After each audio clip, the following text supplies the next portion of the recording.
আজকের দোকানটির নতুন উদ্বোধন হয়েছে বেরিশাবাদ প্রাইমারি স্কুলের মাঠের কাছে নতুন ধাবা হয়েছে। আপনারা এসে দেখে যান, খুব সুন্দর পরিবেশ।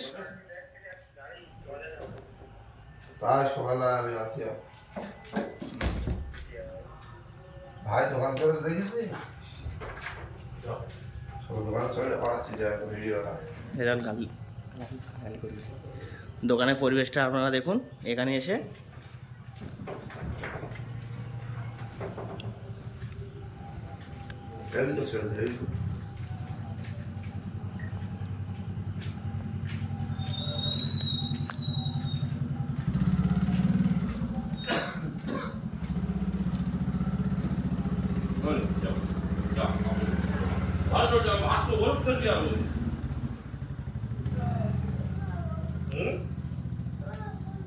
আমার যেতে হবে